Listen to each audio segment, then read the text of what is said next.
Hello, everyone, and very warm welcome to the 19th edition of the India Conference at Harvard. My name is Sapna Salim, and I'm a master's student at the Harvard Graduate School of Education. For those of you who are joining us for the first time, welcome. And those of you who've been in this journey with us, welcome back. The India Conference at Harvard is led by Indian students at Harvard University. We have a strong legacy of bringing together eminent leaders, distinguished thinkers, and renowned practitioners across government, business, and civil society to engage in dialogue about the most crucial matters facing India. It is a pleasure to see so many people already trickling in.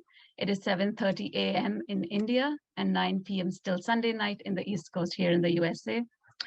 Thank you for joining us, and special appreciation to all the guests and panelists who are here.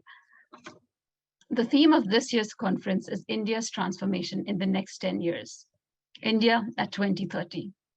India's transformation cannot be discussed without discussing the critical challenges faced by marginalized communities across the country. Caste and religious-based discrimination and intolerance are real and needs to be addressed. This panel will address this urgent issue with a heavier focus on caste-based discrimination and the way forward. We look ahead at a hopeful future where India is stronger, united, and safer for all. To hold this discussion, we have an incredible panel of guests with a wide range of experience in this field, ranging from academia, activism, bureaucracy, and politics. My pleasure to introduce them. In no particular order, Dr. R.S. Praveen Kumar, himself a graduate of Harvard Kennedy School, is a former IPS officer. He voluntarily retired from his position as Additional Director General of Police to serve as the Secretary of Telangana Social Welfare and Tribal Welfare Residential Educational Institutions. As the Secretary, he brought groundbreaking progress in the quality of education to the poorest and most marginalized Dalit and Adivasi students in Telangana. This set a new precedent of how government education institutions can transform the lives of marginalized students. He now transitioned from his role to expand his impact through politics, joining the Bahujan Samaj Party. Thank you for joining us, Praveen, sir. We have an incredible speaker and activist, Beena Pallikal, who is the General Secretary at the National Campaign on Dalit Human Rights, joining us from India. She has spent decades bringing attention to Dalit women's economic rights and their voice in policy formulation. Beena's work has brought access to higher education for lakhs of Dalit and Adivasi students across 15 states in India. It is a pleasure to have you here, Beena. We have joining us an incredible writer, Dr. Khalid Anis Ansari, an anti-caste thinker and activist who has consistently worked for deepening democracy and social justice. He does this particularly by publicizing the discourse of the Pasmanda Muslim movement that contests caste-based inequalities within South Asian Muslims.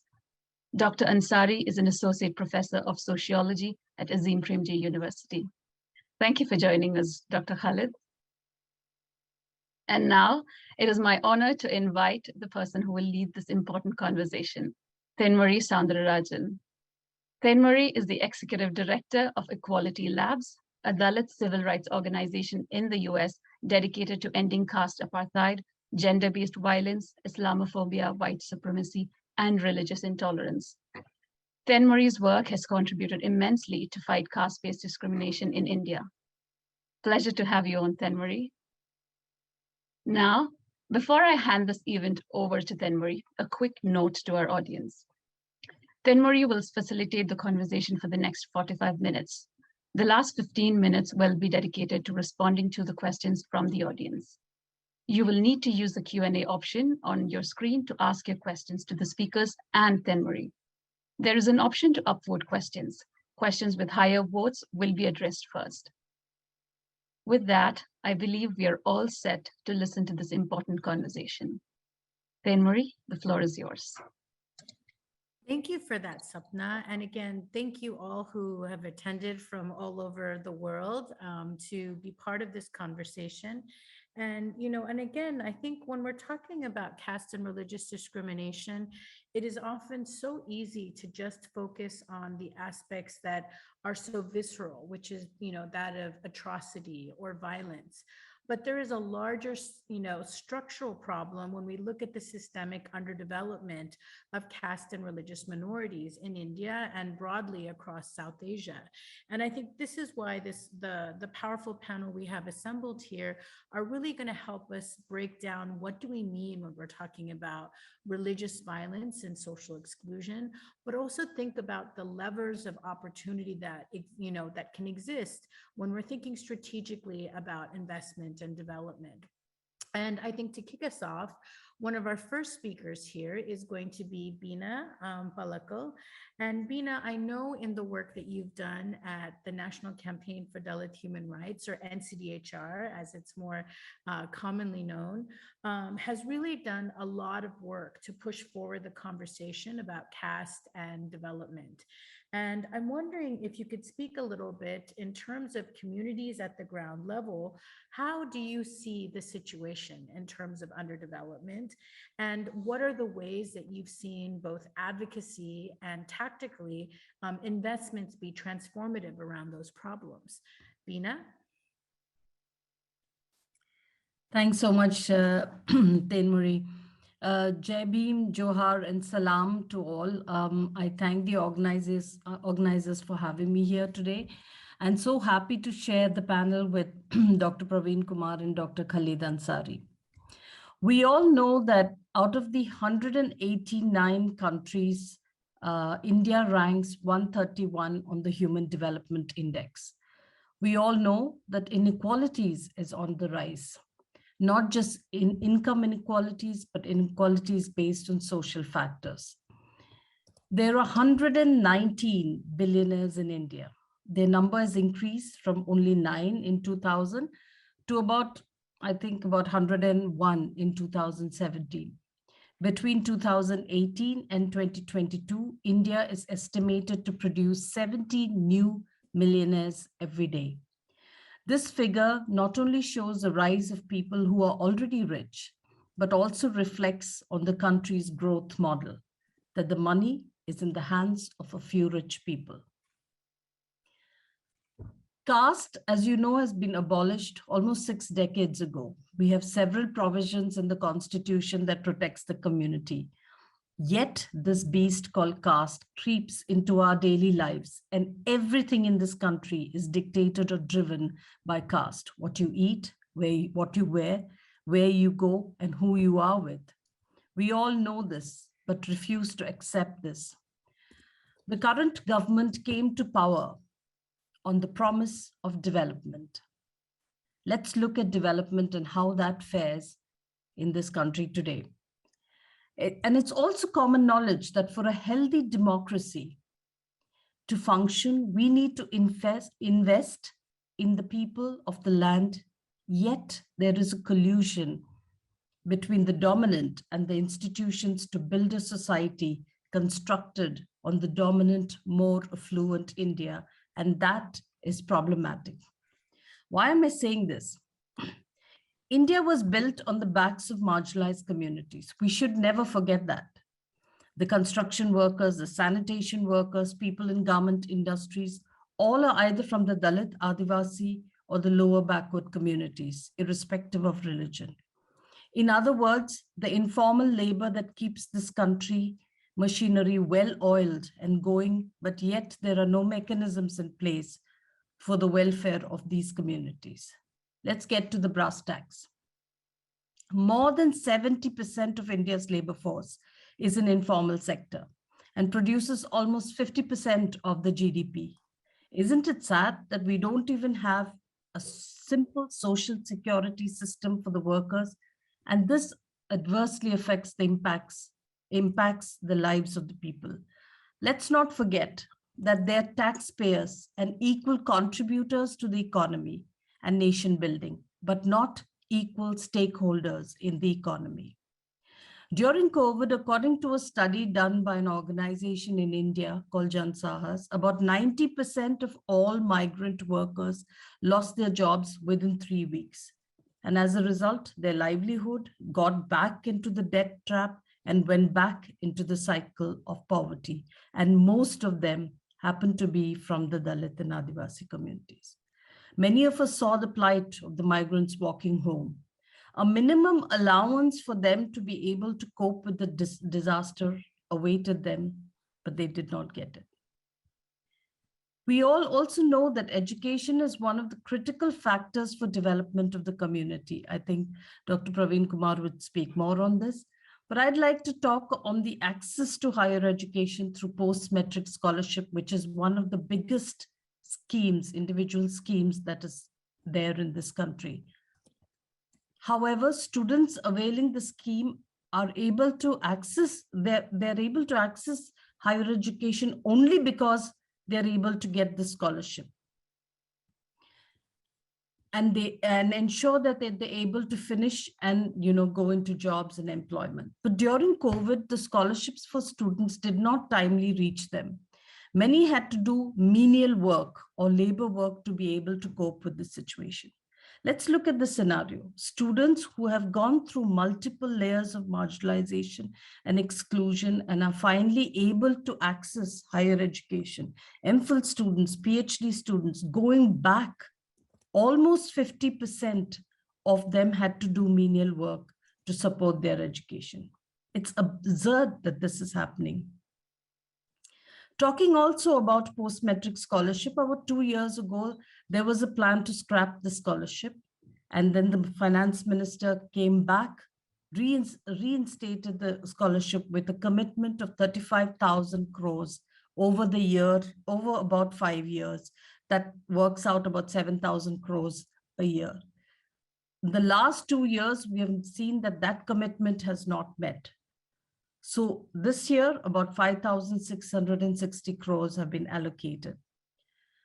So we can see that even though there is a commitment from the government, it's not really realized at the end of the day, even when it comes to the money that has to be allocated. Because many of these schemes and provisions are shared between center and state, there are several delays and many times the funds go unutilized. And this heavily impacts the youth of the community and we fall between these cracks. The other rising thing is violence. We have seen it through COVID, we have seen it through over the years. And every time that an atrocity or a violence takes place, it not only takes that particular person back, but community and development takes a backseat. Crimes vary from grooms not allowed to sit on a horse, to not eating food prepared by a Dalit cook, to rape and murder and mass atrocities.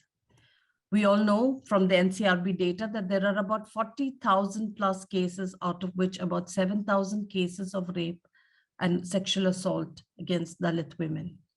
You would think that considering that there is so much of crime and violence, that a large proportion of money would be set aside or allocated for the implementation of the special provision called the Scheduled Caste, Scheduled Tribes Prevention of Atrocities Act. A mere 600 crores is allocated for this, out of which about 180 crores for addressing crimes against Dalit women.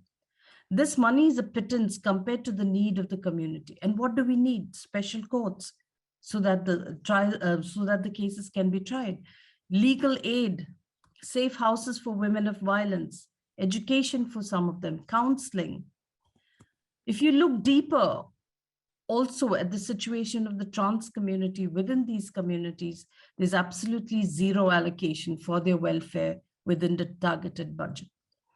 Another shocking factor, and I think many of us still, find it really difficult to talk about this, is that people dying going down cleaning gutters or sewers.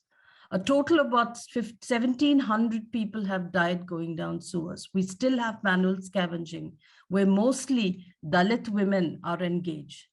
This is against the law, my friends, but continues unabated. And they have this year allocated only a mere 70 crores for self-employment, and a scheme for the education of the children has been totally removed. This shows the priority, where the priority is. My friends, we can see here that the development is in the hands of a few and for the development of a few. whose development on whose terms is something that needs to be seen. But what we see on the ground today, that is a large proportion of people belonging to the Dalit Adivasi communities are not only left behind of the development paradigm, but also further pushed to the margins. Dr. B.R. Ambedkar envisioned a more equitable and inclusive India and thereby drafted the Constitution. And we strongly believe that these principles will lead us to a more equitable India. And I would like to reiterate again that we are equal contributors to the economy, but do not have an equal stake in the economy. I must though say that despite all these difficulties, challenges, and exclusionary practices, communities on the ground continue to work hard and contribute to the growth and transformation of this country in the hope of a just India. We must remember their strength and resilience today. JB, thank you, Dinu. Thank you so much for that, Bina. And it's such a really important reminder that, the systemic exclusion that, caste oppressed and religious minority communities face is really disproportionate to our input into the economy and actual clear allotments that are actually supposed to be given to our development that are very rarely ever implemented to its fullness. And that's really the work I know that you've also done under several programs at NCDHR. And so for folks here, before we go to Dr. Praveen Kumar, sir, I'm just wondering if you can just remind people here, because we have a numbers audience here, what are the development percentages that are supposed to be allotted for the different categories for caste oppressed peoples, and what is the current status of the budget related to that?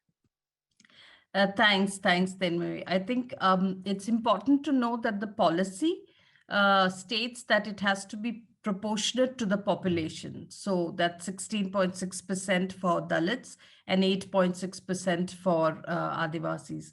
This year, they have allocated about 1,42,342 crores for the SCs or the Dalits and 89,265 crores for, which is much less. It's 11% for the Dalits and 7.3. But the thing to note here, Tenmuri, is not how much they're allocating, but how much of that is actually going to the community. So we can allocate crores and crores of money, but if that is not directly going, much of this funds is allocated, but it goes to notional schemes. What do I mean by that?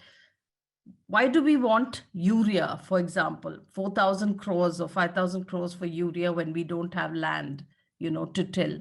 Or it goes to build roads and infrastructure, much of which has of no use. In previous years, we have seen that they have used money to build jails, to build, to buy bullets, to distribute Diwali sweets that have absolutely no impact on our community.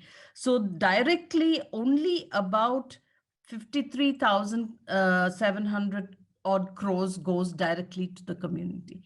The rest of the 60, 70 crores, we don't know where it's going. It's going to schemes that are notional or that has absolutely nothing to do with the community. And that is more shocking because, it's great to look on the paper and say, oh, we have allocated this much money, but actually where it's going is something that is quite disturbing to see. And this is probably a great place for Dr. Praveen Kumar sir to enter the conversation, because I think what we're seeing here is that when a small few are responsible for the development of the many, and there's not checks and balances for proper implementation, the choices of where investments go really are not about the people that need it the most. And, and I think particularly in a situation where we're seeing so much, religious minority and caste oppressed exclusion, it's important that we become the implementers of that process. And Dr. Praveen Kumar sir, your entire career is a lesson for our community of what happens when we start to get the reins of power and begin to create collaborative models of accountable development. And so I'm wondering if you might be able to tackle, Bina mentioned and did an incredible overview of all of the areas where we have need for greater investment and support. but I know that you specifically have really honed in on the issue of education. So I'm wondering if you can talk about, what are the challenges caste oppressed and religious minority students are facing in the government schools, and how are you seeing both civil society and governmental interventions being really effective in bridging those gaps, and how could those even be even more implemented if more money was put towards that? So Dr. Praveen Kumar, sir, the floor is yours. Thank you, Tenimoli, and then thank you, Bina, for a wonderful talk. At the very outset, I congratulate all the folks at Harvard for organizing this wonderful conference. And I really miss it. Way back in 2012, roughly a decade ago, I was also a participant in Harvard India conference in Forum. So I still remember what goes on in the minds of all those participants, and then how curious everyone would be in the forum to look up to the speakers and then know more things about the motherland. So thank you very much for that. And I'm also really honored to be in the midst of this wonderful and then impressive and then distinguished speakers of the day. So thank you very much for this honor, everybody. So friends, let me also start with a kind of an experience that, way back in 2012, 2020, I was invited to participate in Harvard India conference. And then when I applied for political clearance, I was still in civil service in those days. And then when I applied for all the civil servants to come to, to leave the country to participate in conferences like this, so I was denied the political clearance. As a result, I could not. Dr. Praveen Kumar, sir, please hold. We are having casteist remarks that are coming out of the thing. If the moderators can please remove that individual. And I want to iterate again, we will not allow Dalits or Muslims or any minorities to be deplatformed by casteist bigots. So I would like the moderators to immediately act, because Dr. Praveen Kumar, sir, Bina, and Dr. Kala do not deserve that kind of commentary. So please, stop that, and know that anyone else that proceeds in such a way, we will remove these people. And Dr. Praveen Kumar, sir, please go ahead, and I will let the moderators remove these people immediately. Thank you. Oh, thank you very much, Tenmali. So, friends, I was denied the political clearance. So, maybe the rulers of the day feared that I will focus on the truth.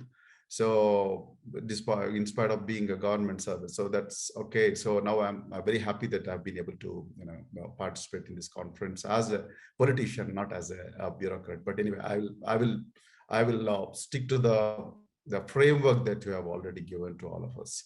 So, friends, first let me assure to everybody that India will remain stronger, and we will not allow India to be an exclusive domain of 5% of the population. So we will definitely make India inclusive, and then we are committed to that. And then not just me, there are millions of people in India who will not budge down. So at any given point of time, so we will fight back. So I want to assure that India will never be allowed to, never be allowed to be the exclusive property of a few people. Okay, that said, friends, there are two Indias, unfortunately. One is the India which wants the India of Dr. B.R. Ambedkar's and all the makers of the Constitution. India of that India which wants to follow the constitutional path, and then there is another India which is emerging very faster and which is becoming louder. So that India wants to bring a new constitution and make it more kind of a stratified society rather than a very liberal society. That is a danger India is facing now. So that's the problem. So let me give you a couple of events that has happened in the recent past in Allahabad, what we call Prayagraj today. So we had a recent conference of all rightist organizations, and then who gave a clarion call, and then who in fact formed a committee to draft a new constitution. They call it as Hindu Rashtra Samvidhan. So, and then they wanted to, take Manusmriti, which has been responsible for the stratification for the last 2000 or 3000 years. So they say Manusmriti, they want to bring it back and then make it as a base document for the new proposed new constitution. That is another danger India has. And the second thing is a person no less than the chief minister of Telangana, which is which is a very important state in India, who said the Indian constitution has to be replaced by a new constitution. So see the tragedy. Then third is, I'll take you back to a very recent incident of an IPS officer, an Indian police service officer, who belongs to the premier service of this country, and then who seeks protection from police force in Rajasthan to ride a horse for his marriage. See the see the tragedy in this country. So we need to be very careful. We need to be very watchful when we read about our country, and when we look at the country from different from the lens of the media that is being the lens of the news that is being thrown at us. So that is very, very important for this for all the Indians to look at. So this said, so why people want to change the constitution? So that is very important. So why people want to change the constitution? Because they want to keep the poor as poor. They don't want the poor to be stakeholders. They don't want these marginalized communities to be the policy makers. They don't want, like as Beena has rightly pointed out, like everything looks very beautiful and rosy on paper, be it the budget documents, and be it the scheduled caste and scheduled tribes plans, or be it the OBC plans, and then so on and so forth. But on paper, it doesn't reflect the reality. The paper, but on the ground, it is really, really a different situation. So, for example, if you see the judiciary, how many judges are there from the 85% of the population? When I say 85%, scheduled castes, scheduled tribes, then other backward communities, and then the religious minorities, and so on and so forth. So India is in judiciary, we have only 20% of the Indian judiciary, representing, I'm talking about the higher judiciary. So luckily in the lower judiciary, there are constitutional, reservations.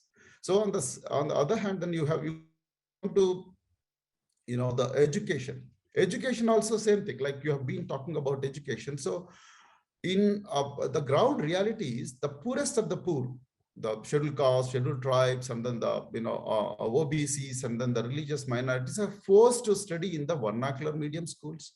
And then where there is no proper teacher-student ratio, there are no proper infrastructure, there is no net connection, and then there are no notebooks, and then no proper textbooks, and then the role models or no scientific approach to education at all. And these people are forced to see that the kind of education. On the other hand, the rich, the elite, they are forming their own gated communities in the education sector. So you have private universities mushrooming everywhere, and without any affirmative action, without any approach for affirmative action. Even if it is there, it is just on paper. It is only just a kind of a namesake kind of thing. So, and then the fees of private universities are extremely high, astronomical. And then where would these poorest of the poor communities seek that kind of education? In the primary education, you are in margins. In the secondary education, you are in margins. In the intermediate education, you are in the margins. And then you have no choice to go to higher education because, for example, you take the case of Telangana. Thus, there are 7 public universities in Telangana, and there are 3,000 professor posts. There are 3,000 permanent professors, what you call as tenured professors, and which there are 1,700 vacancies. And who are the people who study in these public universities? Scheduled castes, scheduled tribes, then other backward classes and the religious who form 85% of population. And why is that there are 1,700 vacancies in these universities. On the other hand, the same government of Telangana has, has released the act, legislated an act. So Private Universities Act, in which there are no quotas, there are no, there is no scope for affirmative action. So on one hand, you are denying us the basic right of education. On the other hand, you are giving opportunity to the most elite and the stronger and then the richest people to form their own gated communities, and where they have the access to the best of the resources of this, in this world. So this is the discrimination that is happening. On the budget, you have lakhs of crores, but on the ground, you don't have that money translating into a reasonable action. Well, I came up. Oh, and I was going to say, Dr. Praveen, sir, I think one thing that is so powerful is that, given the divides, I think that the residential schools that you have helped to champion across Telangana and Andhra Pradesh have actually been such an innovative model for people to learn about. And in this last 3 minutes, I'm wondering if you can talk a little bit about that, because it's so hopeful and it really looks at how we can support caste and religious minority children as they have some of the largest dropout rates. Your schools actually have turned that around for many children. And so I'm just wondering if you could speak about that. Yeah, thank you very much for that. So I was coming to that itself. So in residential schools, you have the poorest of the poor joining and then getting the best possible education, that too in English medium. And all that is state funded. So on each student, the state spends for about 60,000 rupees per annum. And then they get best of the best education. And then they start at 5th grade and then they go up to the university level. So Telangana model has been one of the best models in residential education. So but this needs to be expanded.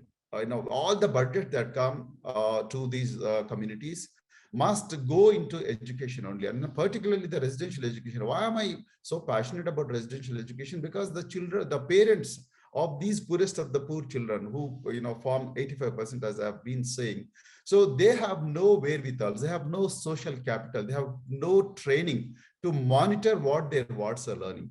So that's the reason why the residential education is extremely important. So I want the entire country to invest on residential education, entire industry to look into residential education, particularly for the most, the marginalized students. And then that will give you a lot of benefits. Like the students of residential education, they go to, IITs and then ITs and then the medical colleges and then the premier universities like Azim Premji, then Ashoka University, even in small numbers, and then they go to different countries in the world. So by taking advantage of these scholarships, but the numbers are very, very low. What I'm trying to say, even the residential education, the percentage of coverage of residential education is just 5 to 7%, and what happens to the remaining 95%? The 95% are again forced to go back to the substandard education, which is totally disowned by the state. That's where I'm coming from. So I want the country to invest more on that 95% residential education, and there's nothing wrong in going residential in at least 50% of the students. That's what I wanted to say. Well, and I'm wondering, Dr. Praveen Kumar, sir, or Bina, has there ever been a national investment call to what that would look like if we were to be able to have that fully funded to the degree that would actually support caste and religious minorities? Is there a number that you guys know of right off the bat?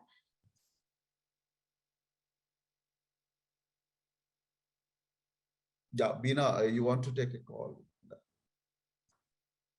Sorry, then what was the question? Well, I know given, I was just curious because Dr. Praveen Kumar sir is saying we need to basically have residential schools at this level to be invested in. And, of course, he has made such great inroads in Andhra Pradesh and Telangana, but I'm curious, is there ever been a number figure about what we could do if we were to replicate that across the nation? How much money would that require? Oh, I don't know. That's a lot of money. I have not done a math.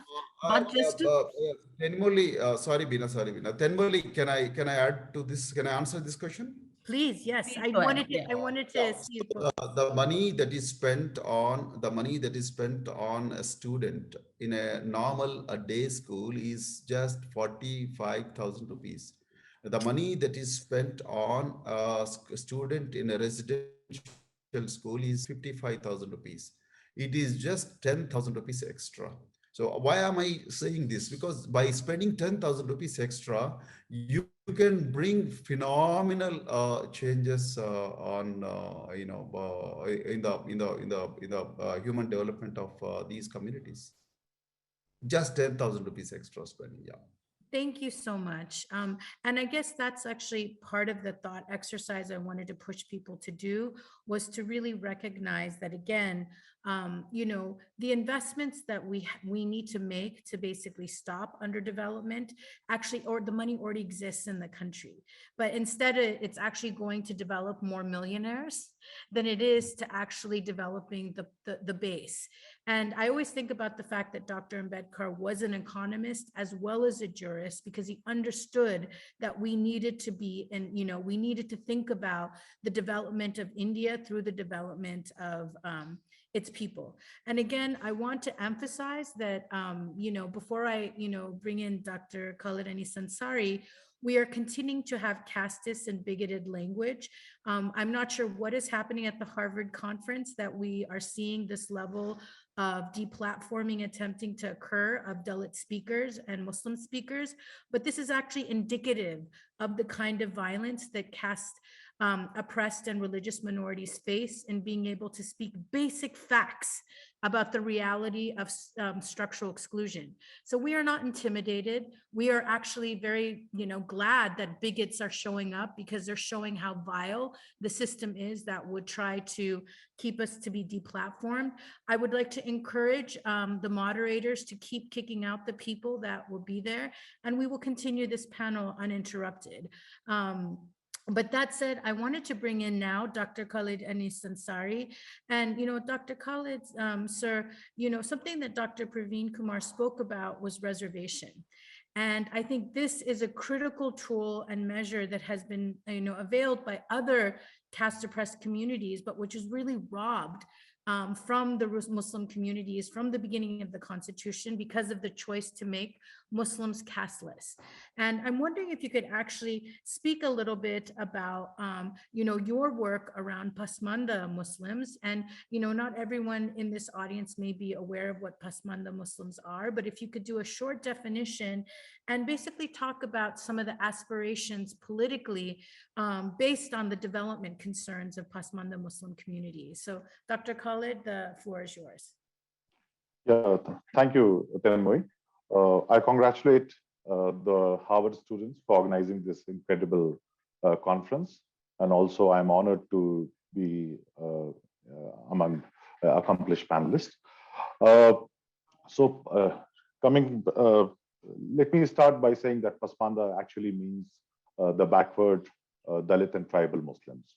So Islam is also hierarchical, and caste is the South Asian reality which cuts across religions.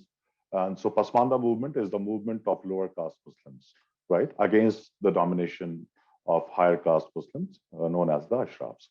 But I would shift the focus from policy, and I'll come back to the reservation debate later, shift the focus from policy to the politics behind it, right? And because that is important, because policy is closely connected with the politics and the cultural politics behind it. So coming back to the category of religion. So religion, we all know, is a site of self-realization and meaning, a site of faith through which the masses, they navigate the existential traumas of birth, death, and suffering. And the masses have a very emotional and passionate connection with the religious icons and mythologies and stories and so on and so forth. And this connection of religion with the masses' sentiment and passions is often misused and abused by politicized renderings of religion. And Indian democracy right now is under siege because of certain political binaries and certain kind of cultural politics that needs to be addressed urgently. Otherwise, all our focus on policy will not really matter much. It will not really contribute much unless we dismantle the cultural politics behind the kind of convoluted policies that we have. So going back just a bit deeper, background, a historical background. So religion during the colonial regime, it was launched as an overarching category. And all the other categories like caste, sect, gender, and so on and so forth, they were subsumed within this overarching category of religion. And that is when the Hindu-Muslim lens, it became a dominant interpretative grid to access Indian history, society, and culture, and so on and so forth. What needs to be pinpointed is that it was at that point of time that the higher caste elite across religions, it played the role of the key interlocutors. And why was that? It was because the higher castes across religions, they have a numerical deficit. Their numbers are microscopic. So higher castes across religions are only about 15% of the religious population, whatever religion that may be. And this numerical deficit and their privilege, it was invisibilized by the overarching Hindu and Muslim category. So in the case of Hindus, for example, the Savarnas became natural spokesperson of the Hindu community. And in the case of Muslims, the Ashrafs became a spokesperson for the Muslim community. So that was one. Second, most of these religious institutions and cultural institutions, they are dominated by the high caste across religions. And there has been a consistent culturalization of politics through colonial era onward. So if you look at Muslim politics, it is largely around AMU, Urdu, Babri, and recently around hijab. And the Hindu right also responds to it. So there is a kind of a cause and effect relationship, a kind of a cultural politics, which is there.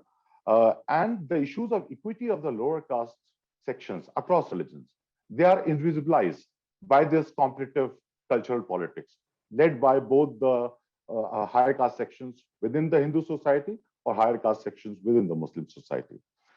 Now, and there's also, as Veena pointed out, there has also been restorative violence from colonial period onward in the form of periodic riots, which were used to discipline the lower caste across South Asia. And in these riots, we all know most of the affected, most of the victims, they come from humble origins, they come from lower caste backgrounds, right? So Pasmanda movement, which is a movement of lower caste Muslims, it is trying to combat and to displace these conceptual binaries like majority, minority, Hindutva, Islamism, Hindu phobia, Islamophobia, because ultimately, eventually, these binaries go on to legitimize the politics of the dominant sections in the society. And there is a symbiotic and co-constitutive relationship between Hindu communalism and Muslim communalism. And it is the insight of the Pasmanda discourse that Indian democracy cannot be saved unless we challenge both Hindu communalism and Muslim communalism, both majoritarian communalism and minoritarian communalism. And this is what Pasmanda politics is trying to do by two moves. One, it has articulated a horizontal notion of solidarity, solidarity of pan-religion lower caste. So a solidarity of lower caste sections across religions. So that is the first move. And they have countered this notion of vertical solidarity on the basis of religion. And they have a slogan, Dalit Pishla Ek Saman, Hindu ho ya Musliman. So all Dalits and backwards are alike, whether they be Hindu or Muslim. And the Pasmanda movement is urging the progressive sections of Indian society who want a democratic culture to continue, who want the constitution to be saved, that unless you contest Muslim right, you won't be able to contest Hindu right.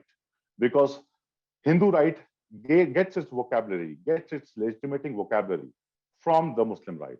So the progressives must place themselves beyond the majority minoritarian debate and address the question of communalism across religions. And That is something that the Pasmanda movement is committed to. Yeah.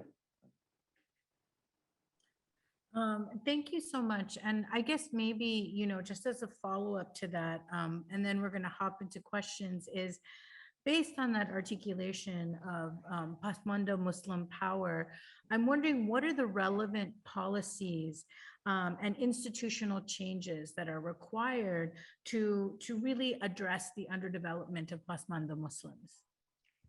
Yeah, I mean, I can think of three policy interventions and strategies. The first one is obviously the caste census. Since 1931, the caste census has not been done, and that data needs to be updated. And it has to be a robust, comprehensive, all India caste census. And, for example, Muslims have 705 castes. We need data about them to target the beneficiaries, to revise the categories and talk about internal categorization in OBCs, in SCs, STs, and so on and so forth. So unless we have comprehensive caste data, we won't be in a position to develop a robust developmental program. So that is one. Second, obviously, is the question of political power and representation in political power. The first past the post system is a problematic system because it already, I mean, if you look at India, then not more than 30 to 40 castes have been represented in the political sphere. And in the first past the post system, there is no hope for the majority of lower castes to be ever represented in Indian democracy. So that is why it has to be replaced by a proportional electoral system where the vote share is represented in the legislative bodies. So that is the second important intervention that I think is required. And the third, obviously, we need a new cultural politics that pictures itself beyond this Hindu and Muslim binary, which talks about self-respect, which talks about the self-confidence of lower caste sections across religions. And I think there are three moves in that. The first move, if you look at historically, was one by Jyotiba Phule, which was the Satya Shodhak Samaj, and by the Arjak Sangh. So that was the policy of exit and creating and trying to develop a new religion, a new faith system. That was the first move. The second move was by Dr. Ambedkar, who reactivated an Indic tradition like Buddhism. And that this could be captured as a liberation theology, where he re-articulated, re-theorized Buddhism from the vantage point of liberty, equality, and fraternity. So that was the second move, liberation theology. The third move was in the works of Lohia, which talks about immanent reform. So reform within the existing communities.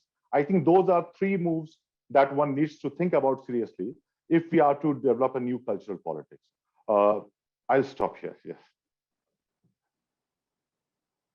No, but I think those are very practical. And I think especially for people that are not used to thinking about the caste oppressed amongst Muslim communities, it's very important to know that, again, underdevelopment is not some miasma that we cannot solve. There's actually very clear policy and investment measures that we can address. And the reality that it's not happening really comes from a lack of political will and also, structural religious discrimination that's kind of built into the whole process. So I really appreciate the clarity that you brought around that piece. And, I'm conscious about time, and we're going to dedicate the last 10 minutes to questions and answers. And Sapna, I'm wondering if you can share a question that came up from the audience. Sure, Marie, I've just messaged you over chat. Would you like to take a look, or would you want me to read it out? Oh, you're on mute. Why don't you read it out? Because I'm not seeing it in the chat, so please go ahead. Sure. This question is to Dr. Praveen Kumar. It says, sir, you've joined politics sacrificing your DGP rank, and you've had a lot of sacrifice in the work that you do. When you're surrounded by political parties and medias that are bought, and how do you go through all of these struggles to overcome caste obstacles, and what keeps you going in doing what you do?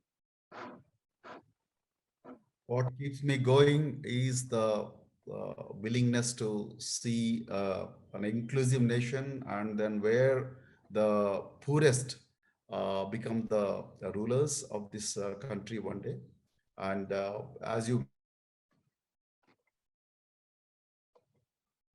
Ms. Pallab, about deep pocket media. Yes, now today, the most of the Indian media is owned by the elite and then the so-called billionaires, which Bina has been talking about.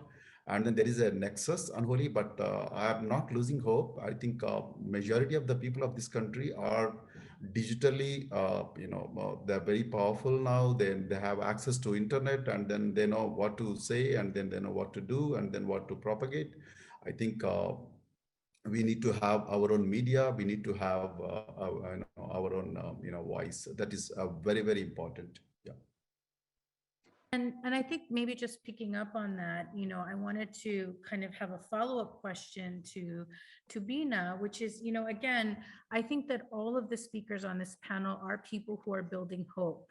You're building hope either by, providing a very precise understanding of the problem, but also suggesting solutions. And Bina, you are someone who actually was one of the first people to actually educate me about the Indian budget and the development possibilities that are there that are unfortunately being wasted.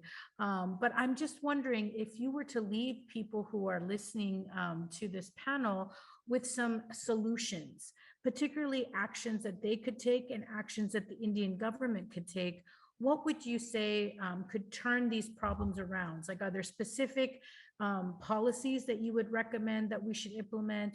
Is there specific line items that if we directly hone in on, particularly post-COVID, what are the ways that we can take this crisis of underdevelopment and turn it into, an engine for growth? Thanks, Tenmari. I think one is we need to have participatory planning. Planning cannot happen by 5 or 6 dominant, men from the dominant sitting in a room and creating policy that is for us. We need quality representation from the community. So for public policy, we need that. In terms of policies, there are so many policies, and the Constitution has given us some great, law, legislations, principles, etc. But the implementation of that is where is really poor. So what does that mean? People who are implementing it are caste blind, gender blind, So we need the government to take cognizance of that and actually have capacitation programs for the police, for example, or the district officials, whoever is implementing this program. And also, I think when they're changing policy, just to give you an example, recently the guidelines for overseas scholarship has been changed to include that we cannot do any studies regarding Indian history if we go abroad or anything to do with India, which is absurd. You cannot change rules without taking, that's a huge decision, which means as a Dalit woman, I can't go to Harvard and take a course on Indian history, or can't do on Dalit rights, What are you trying to say? You're curbing my own freedom and creativity and my academic interest, for example. So you're telling me, so you're putting me in a box and say, okay, you can only do this, only then we will support you. So I think these kind of changes need to be consulted with the communities. I think this absolutely critical for a healthy democracy, that the power should be in the hands of the people. And I think within this people, there have to be intersectionalities. Dalit women, Muslim women, women from the OBC categories, women from, from the trans, non-binary groups. I think that is so important as well. We continue to speak this for years and years, but we have the same people sitting in power. So the power has to be with the people. And how do we do that? It has to be a bottom-up, bottoms-up planning where consultations across these different groups should be held. And I think this is a wonderful reminder, particularly for people that are attending this conference from the Harvard Kennedy School. I think that a lot of times American development professionals come into the framework of thinking that the plans are going to be developed in AC rooms in the global north, and it'll be implemented for people's benefit in the global south. And this is a pattern and a chain that we need to absolutely break, especially because dominant caste development professionals actually go and to foreign schools at Columbia and Harvard, become more casteist and more privileged. And then when they come back, they implement these wild schemes that actually helps themselves, but not actually the people who really need it. And this idea of taking development and not making it vertical, but making it participatory, making it horizontal, is really going to be the best way for us to really start to see changes around the problems that are so serious and grave. And, Dr. Khalid Anis Ansari, I want to go back to you because, again, the caste census is so critical. And, in a very small way, no way at all in the context of the caste census, our organization, Equality Labs, conducted a very small survey that established casteism in the United States. This small survey, helmed by Dalit feminists, has really caused such a big hungama for all of these caste bigots in North America, because with just that one data set, we have been able to transform institutions across the country, congressional briefings around it, and there's no longer a debate about casteism existing in North America. It is here. But a fact is not just a fact because of evidence, it's also there because of power. And so we also see bad actors who are afraid of what happens when Dalit and religious minorities are now able to use data for our own freedom. And this is why data like the caste census really matters. And so I'm just curious, I know we're waiting and we're fighting for the caste census to be implemented, but just from your research, what are the areas that you think are the most key in terms of underdevelopment? Like, I know that when I have spoken to colleagues like, Dr. Sana Uddin, she has spoken about how in almost every development indicator, Indian Muslims are really struggling in terms of food and access to, in terms of famine conditions, also in terms of public health, and even in terms of greater rates. What is your sense of what you're hoping, what are the source points that you're hoping data would illuminate? Yeah, there are two important issues. The first, obviously, Muslims are differentiated, and there are about 700 castes, and various castes have their own experiential realities, and they are placed differentially on the development ladder. So, for example, they are weavers, they are potters, they are butchers, and different kinds of groups. So unless we have caste data through the caste census, we won't be able to really develop any interventionist strategy. So that is at one level. The second, obviously, is about the categories like SC, ST, OBC, and the categorical revisions that one is talking about. In terms of numbers, for example, we know that 85% of Muslims are lower caste. But again, these are guess estimates based on the 1931 census, right? So how many OBC Muslims are there? How many Dalit Muslims are there? How many Adivasi Muslims are there? We have no clues on that beyond this 85% mark. And the NSSO survey is a very poor substitute for the caste census. For example, the NSSO survey shows that OBC Muslims are only 40% of the Muslim population, which is completely against any sociological intuition. So one needs a comprehensive caste-based survey across religious communities, and it has to be an all-India census. These census by the states will not be credible enough. So the opportunity in 2021, it has already been lost. I'm hoping that 1931, which also marks the 100th anniversary of the last caste census, that is when the caste census will be officially done. And we should push for that in 2031, we have a caste census. That is such a wonderful note to kind of end our conversation on, because again, we are all here as people who believe in the inherent power of Dalit Bahujan peoples, and that, really we are more than capable of lifting ourselves out of these conditions. We just need the path cleared for us in terms of the data and the investments. And I think for all the people that are part of this conversation, I've seen a lot of comments about what can allies do. And I just really want to emphasize, allies need to, really step into a role of accountability and stop the complicity around the issues of caste apartheid. Frankly, we are in such a situation of a crisis of both underdevelopment and massive atrocity, because we have seen so many dominant caste people be afraid to even address this issue at a comprehensive level. The time for caste denial is over. Now what we need is accomplices to stand shoulder to shoulder with us and demand accountability, demand investments in our peoples, and anyone that tries to stop the caste census, tell them to step aside, And the reality is that, we are a giant that is not sleeping. We are waking up, we are taking power in every realm, we are educated, and we will not allow the next generation to face the violence that we have experienced for centuries. And the thing is that this does not need to be a thing that causes dominant caste people to feel free, to feel fear. In fact, if dominant caste people would be willing to face their fragility and use that discomfort as a door, you might lose a little bit of privilege, but you would actually gain so much humanity. And so I would just really encourage everyone here, particularly for the dominant caste people that saw the level of intimidation and harassment that existed on this panel, to really understand that no matter what kind of adversity our communities face, we are united to fight for our freedom.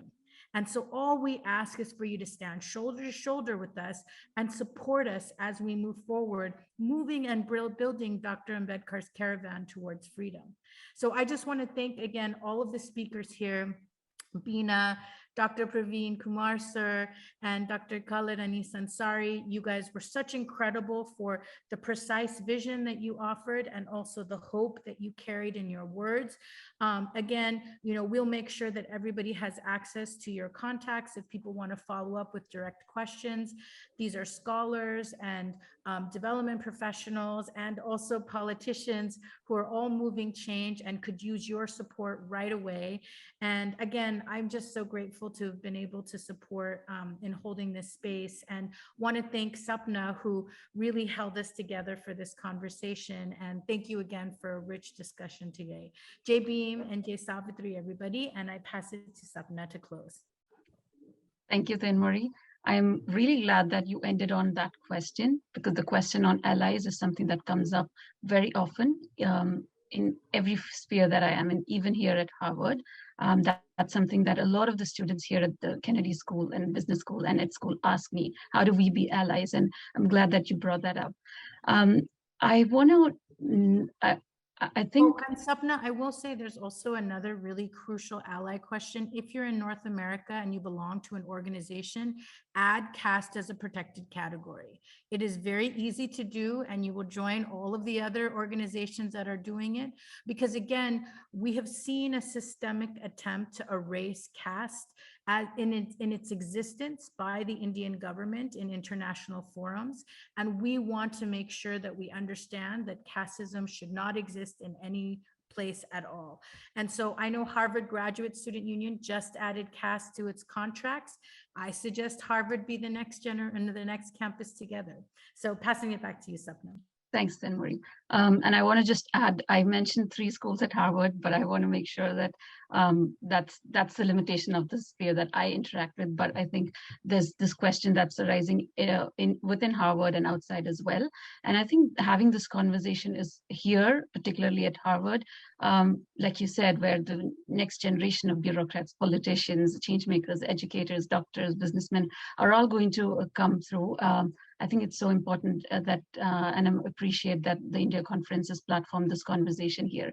And on that note, when I want to also mention that we've seen some haters here, and I also see how strongly each of you stood with that. And we know that it's because of nothing, but because it's a daily affair that those who are working for justice will face.